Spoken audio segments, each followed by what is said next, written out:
teman-teman, terima kasih untuk teman-teman semua yang udah mau nonton video aku.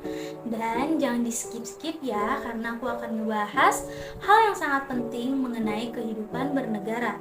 So, check it out. Nah, di sini aku akan ngejelasin sedikit mengenai Pancasila dan rencana aksi apa sih yang akan aku lakuin sebagai seorang mahasiswa untuk mengaktualisasikan Pancasila dalam kehidupan bernegara. Tapi sebelum kita lanjut, aku mau nanya deh sama teman-teman. Menurut teman-teman semua masih perlu nggak sih kita belajar Pancasila sampai sekarang ini? Buat teman-teman yang ngejawab masih perlu, kalian benar banget. Karena sampai kapanpun kita harus tetap ingat, bahkan harus terus mempelajari tentang Pancasila.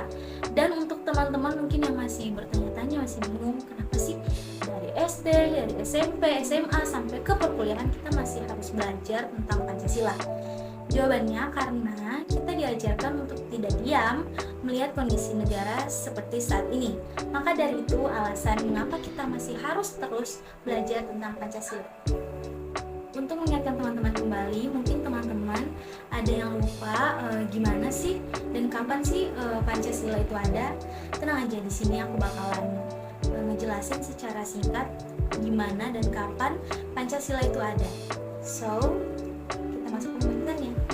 Sehari setelah pengurus BPUPKI dilantik, maka badan ini mengadakan sidang di bawah pimpinan ketuanya pada saat itu, Dr. Rajiman Widioningrat. Seluruh proses persidangan BPUPKI terbagi ke dalam dua masa. Masa persidangan yang pertama dimulai dari tanggal 29 Mei sampai dengan 1 Juni 1945 dan membahas mengenai dasar negara. Dan pada sidang yang kedua berlangsung dari tanggal 10 sampai dengan 17 Juli 1945 dan membahas mengenai rancangan Undang-Undang Dasar. Pada tanggal 29 Mei 1945, Muhammad Yamin menjadi orang pertama yang menyampaikan usulnya tentang asas dan dasar negara. Dan setelah itu Supomo juga mengusulkan 5 dasar negara. Dan pada tanggal 1 Juni 1945, Soekarno mendapatkan giliran untuk menyampaikan gagasannya mengenai dasar negara. Gagasan yang disampaikan oleh Soekarno adalah mengenai dasar negara Indonesia merdeka bernama Pancasila.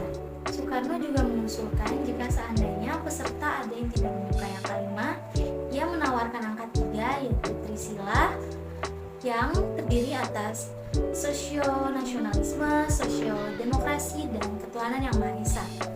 Dan pada akhirnya Soekarno juga menawarkan angka 1 yaitu Ekasila yang berisi asas gotong royong.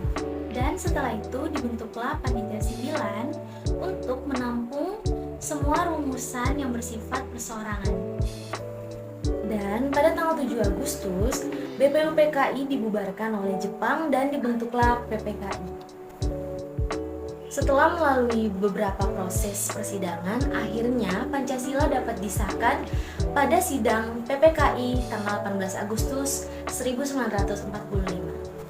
Saya sebagai seorang mahasiswa merencanakan melakukan aksi untuk mengaktualisasikan Pancasila dalam kehidupan bernegara dengan cara menekankan pada peningkatan kesadaran masyarakat akan pentingnya mengimplementasikan nilai-nilai leluhur yang terkandung dalam Pancasila.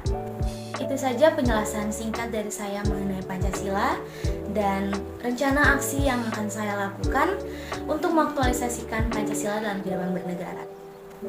Terima kasih untuk teman-teman semua yang udah nonton video aku sampai selesai. Aku Mirella Joy Fidelia. Sampai jumpa.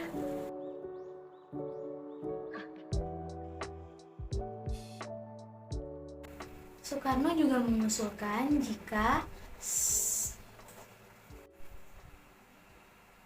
pada tanggal 29 Mei 1945 tanggal 1 Juni sampai dengan 1 Mei 29 Mei teman semua yang udah menonton video aku, dan jangan di skip. Kok skip? Saya sebagai masyarakat dalam kehidupan bernegara dengan cara menekankan pada tingkat kesadaran pada masyarakat betapa pentingnya mengimplementasikan